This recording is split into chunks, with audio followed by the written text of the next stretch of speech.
vamos lá para a gente entender o que é o crime de apropriação indébita. Apropriar-se de coisa alheia móvel. Isso que é importante. O núcleo do tipo, né, apropriação, coisa alheia móvel, de que tem a posse ou a detenção. Isso que é importantíssimo para a gente poder diferenciar o que é apropriação indébita do que é furto mediante abuso de confiança ou furto mediante fraude e até mesmo do que é estelionato. Então essa é uma diferença fundamental que nós precisamos fazer. Apropriação indébita é diferente de furto com abuso de confiança, é diferente de furto mediante fraude, é diferente de estelionato. E o 168, ele tem uma curiosidade, porque ele tem um parágrafo primeiro. Só que é o único parágrafo que o 168 tem. Não tem o parágrafo segundo. Então, esse parágrafo primeiro do 168 tinha que chamar parágrafo único. Da mesma forma que nós vimos lá agora no 163. O 163 só tem um parágrafo. Como é que ele chama? Parágrafo primeiro? Não, o parágrafo único. Mas o 168, por incrível que pareça, possui um parágrafo primeiro sem ter um parágrafo segundo. O parágrafo primeiro traz uma causa de aumento de pena, a pena aumentada de 1/3.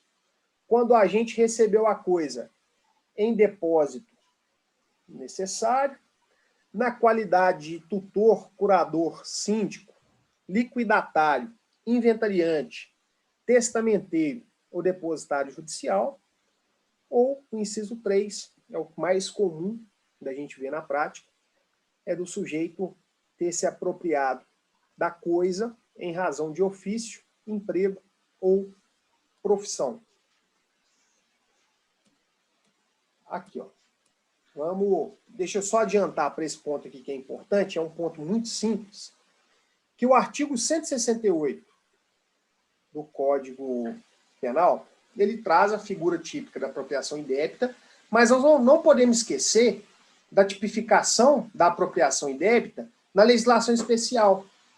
Então, nós temos que aplicar o princípio da especialidade. Se existe uma apropriação prevista na legislação especial, a exemplo do que acontece na lei contra o sistema financeiro, no Estatuto do Idoso, no Estatuto da Pessoa com Deficiência, no Código Penal Militar, nós não vamos aplicar o 168 do Código Penal. Olha aqui os exemplos. Olha aqui, ó. Lei 7.492 de 86, que é a Lei de Crimes contra o Sistema Financeiro. Artigo 5º, olha o núcleo aqui, ó. Apropriar-se quaisquer das pessoas mencionadas no artigo 25 desta lei, né? Então as pessoas que têm administração, por exemplo, o gerente diretor do banco, o gerente geral da agência bancária, o artigo 25 vai mencionar, aqui, ó, são penalmente responsáveis nos termos da lei, o controlador e os administradores da instituição financeira, assim considerados os diretores e gerentes. Olha aí. Lembrei de transcrever o 25 da Lei dos Crimes contra o Sistema Financeiro.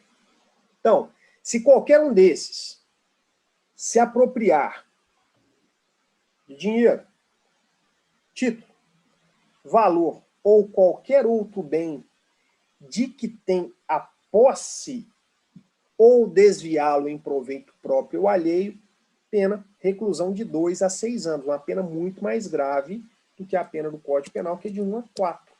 Olha aqui. Pena de 1 a 4 anos, a mesma pena do furto simples. A apropriação majorada, essa pena de 1 a 4, ela tem um aumento de 1/3.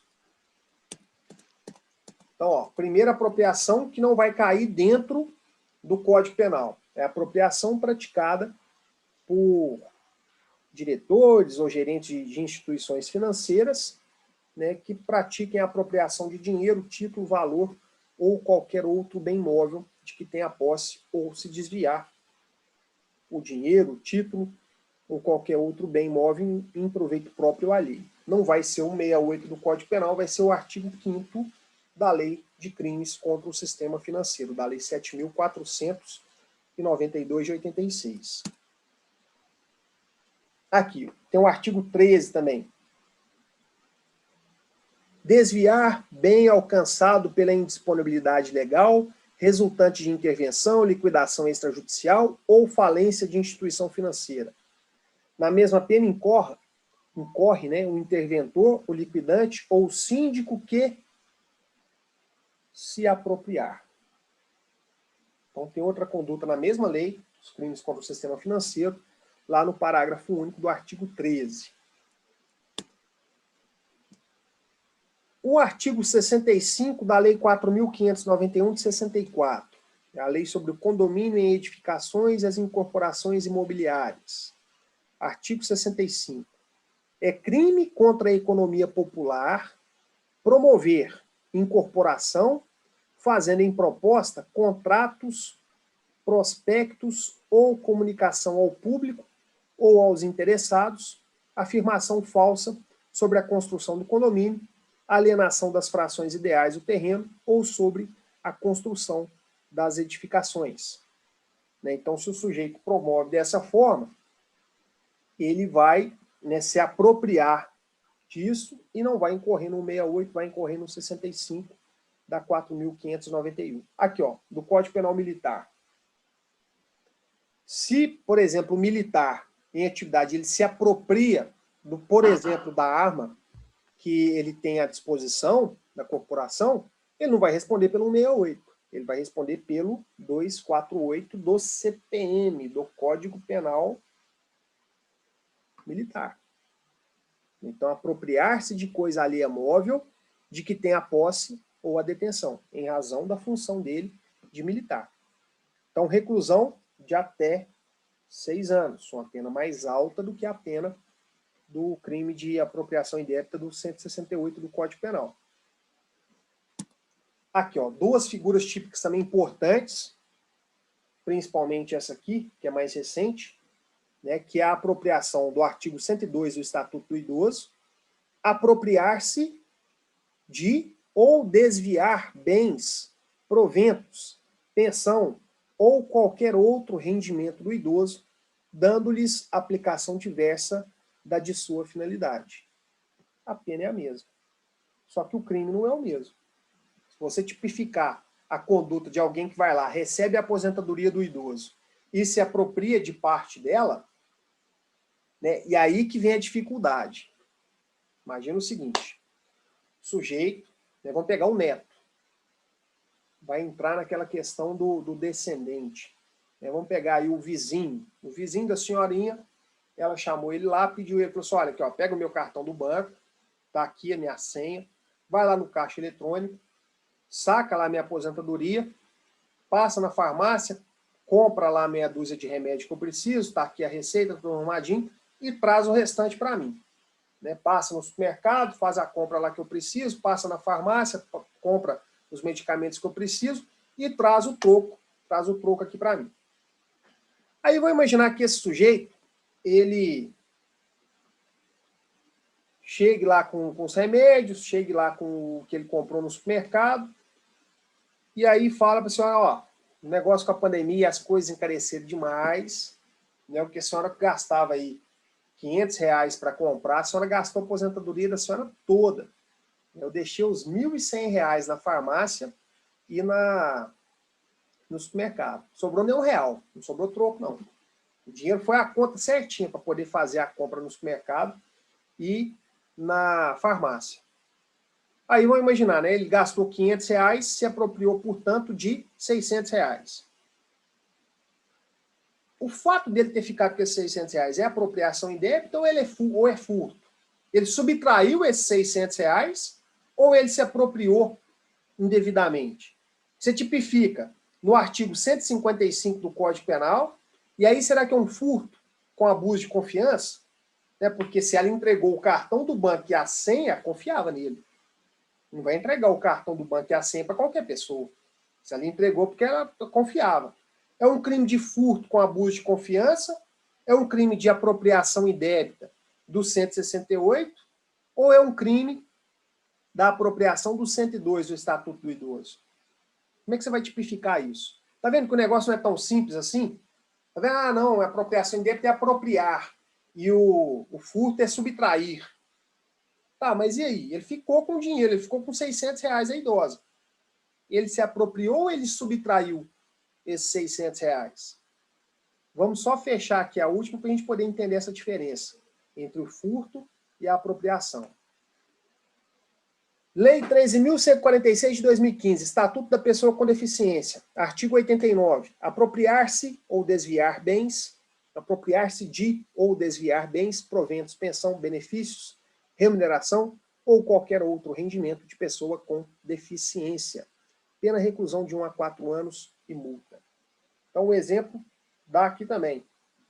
O sujeito pegou o cartão para receber o benefício previdenciário de uma pessoa que tem deficiência e ficou com R$600 da vítima. E aí? Como que a gente vai fazer a diferenciação aqui, ó, entre o que é apropriação indébita, o que é furto com abuso de confiança, o que é furto mediante fraude, o que é estelionato e o que é apropriação indébita. Então, a primeira diferença, o furto com abuso de confiança está previsto no artigo 155, parágrafo 4º, inciso 2. O furto mediante fraude também. O estelionato está previsto no artigo 171. E a apropriação indébita está prevista no artigo 168 do Código Penal. Pronto, a primeira diferença. Agora, interessa, isso aí vai resolver o nosso problema de jeito nenhum. É o caso da senhorinha lá, como é que a gente vai tipificar? Com essa previsão legal, a gente não diferencia nunca. Aí, tem um detalhe importante aqui da apropriação indébita. Na apropriação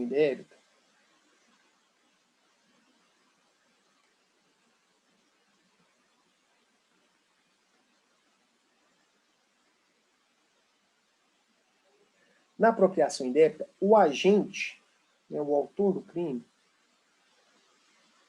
o agente possui a posse desvigiada da coisa.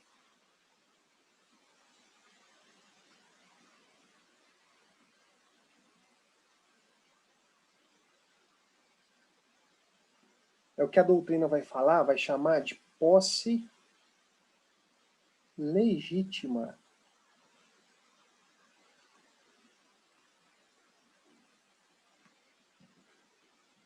Então, a principal diferença da apropriação indébita para o furto é que na apropriação indébita, a posse que o agente tem da coisa, ela é legítima.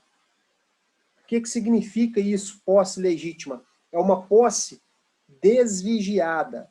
É uma posse com o consentimento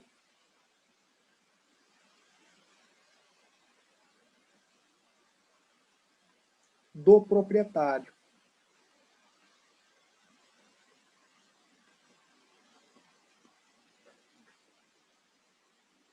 Então, a pergunta que a gente vai fazer é a seguinte, ó.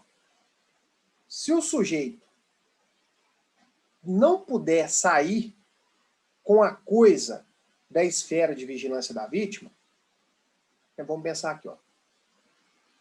Vamos pensar o seguinte. Vamos pensar numa conduta de furto praticado com abuso de confiança.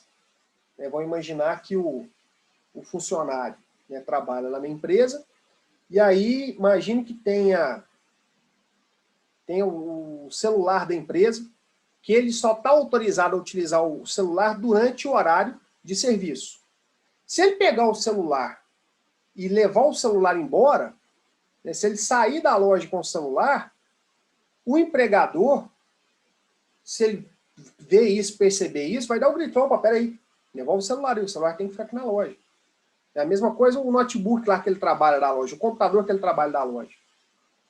Se ele pega esse computador e leva embora para a casa dele, o empregador vai dar o grito. Peraí, por que você está levando o computador embora? Então, se ele leva o computador, ele está subtraindo o computador.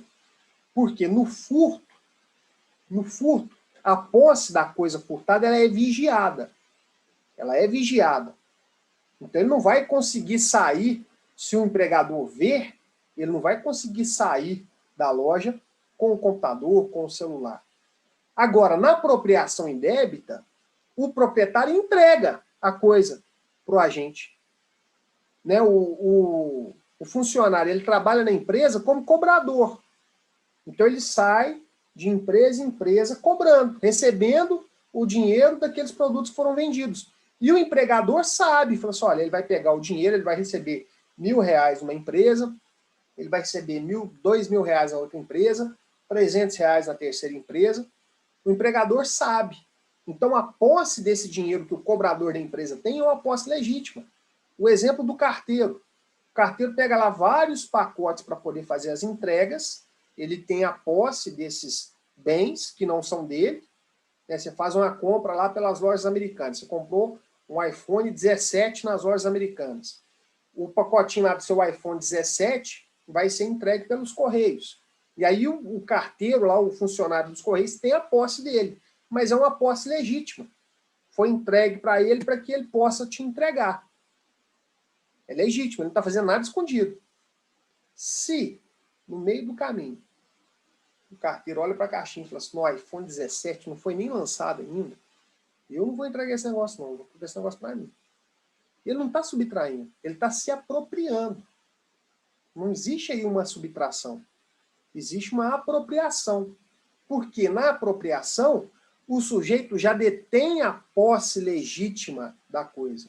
A posse desvigiada da coisa.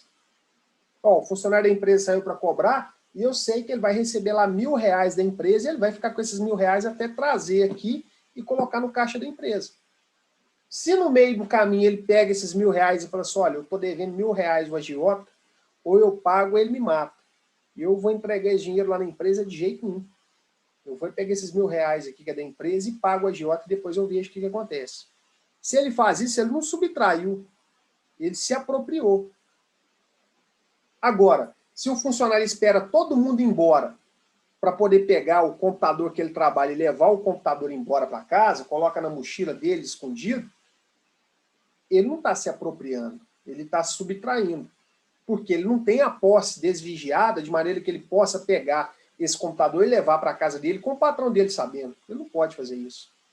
Então, o primeiro ponto para a gente diferenciar a apropriação do furto é que na apropriação a posse do agente é legítima.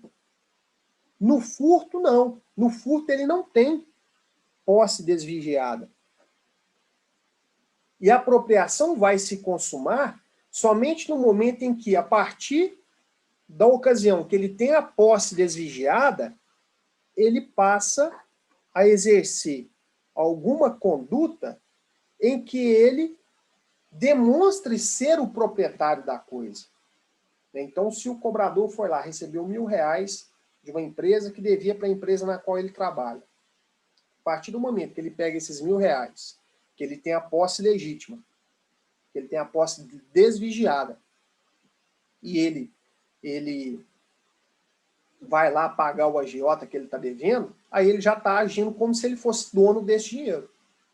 Então, a consumação da apropriação acontece aí, quando o indivíduo exterioriza atos que denotem ser ele o proprietário da coisa de que ele tem a posse.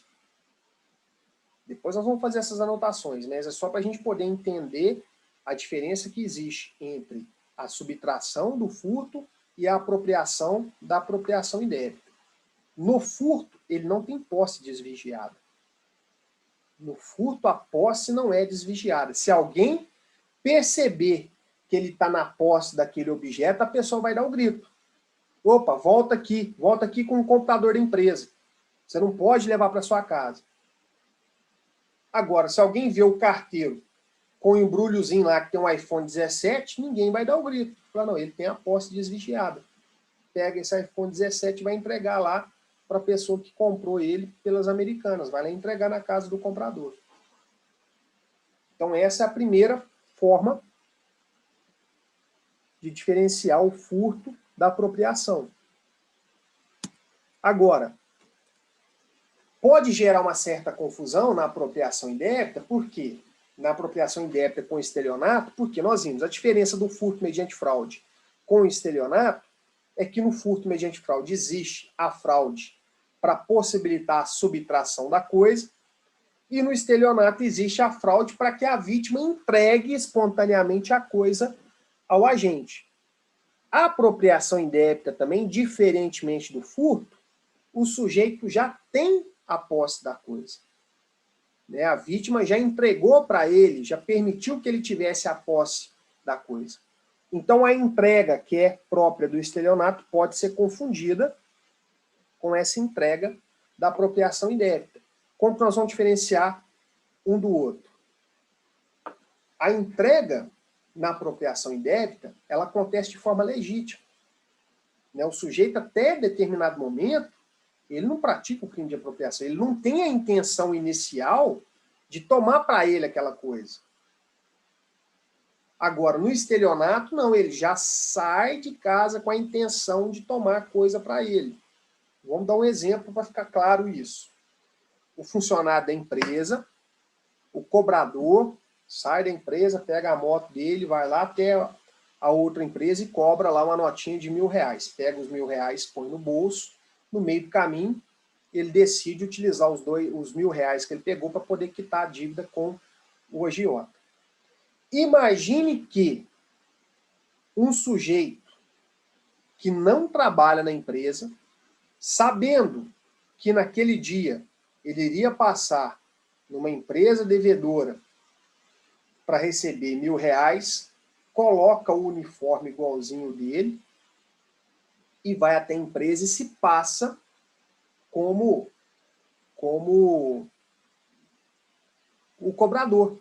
Poxa, olha aqui, eu sou da empresa tal lá, eu vim cá cobrar notinha de R$1.000, você podia me entregar esse dinheiro. O que o sujeito da outra empresa faz? Entrega para ele. Entrega os R$1.000 para ele, ele vai embora. Ó, se houve a entrega espontânea, mas existe uma fraude, ele não era um funcionário, ele se passou por funcionário. Ele vestiu o uniforme da empresa, se passou por funcionário, então ele já saiu com a intenção de obter aquela vantagem devida. Então isso é estelionato. Houve a entrega mediante uma fraude. Na apropriação indébita não existe fraude na entrega. Não, eu estou entregando o valor para o funcionário da empresa, está aqui, está tudo certinho, beleza. E o funcionário está recebendo a função legítima dele de funcionário, de cobrador da empresa.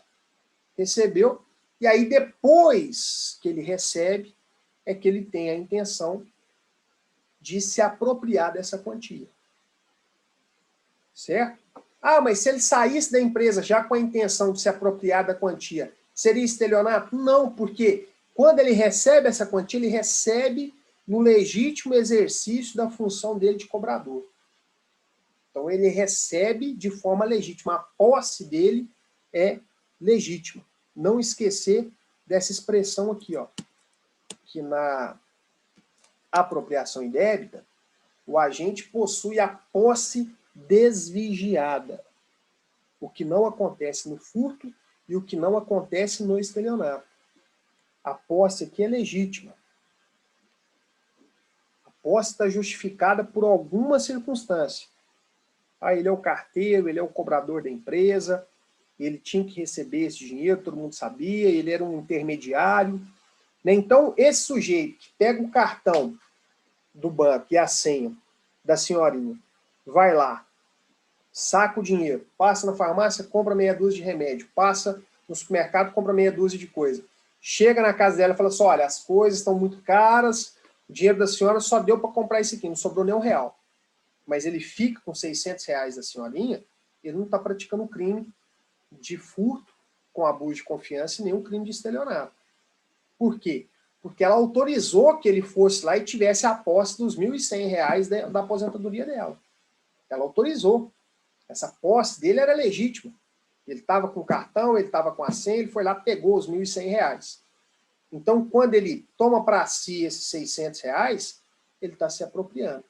Então, a conduta dele não se enquadra no 155, parágrafo 4º, inciso 2, nem no 171, nem no 168 do Código Penal. Mas você acabou de falar que é apropriação, porque esse tipo de conduta tem uma previsão específica no Estatuto do Idoso, lá no 102 do Estatuto do Idoso. Então, ele vai responder de acordo com o artigo 102, ele se apropriou. Beleza? Agora, se esse sujeito chega, né, falando, ó, eu sou funcionário do banco, então para a senhora continuar recebendo a aposentadoria, a senhora tem que me entregar aqui o cartão com a sua senha, para eu poder ir lá, checar, para ver se está tudo ok, para a gente fazer a prova de vida da senhora. Então, se o sujeito chega com essa conversa e ela entrega para ele, acreditando que ele é o funcionário do banco, que ele vai fazer isso tudo, trata-se de um crime de estelionato. Né? Se o sujeito se utiliza de qualquer subterfúgio para conseguir pegar escondido o cartão e a senha dela e fazer esse saque, crime de furto mediante fraude. Certo? Então, esses são os parâmetros para a gente poder diferenciar o que é apropriação indébita, do que é furto, do que é estelionato.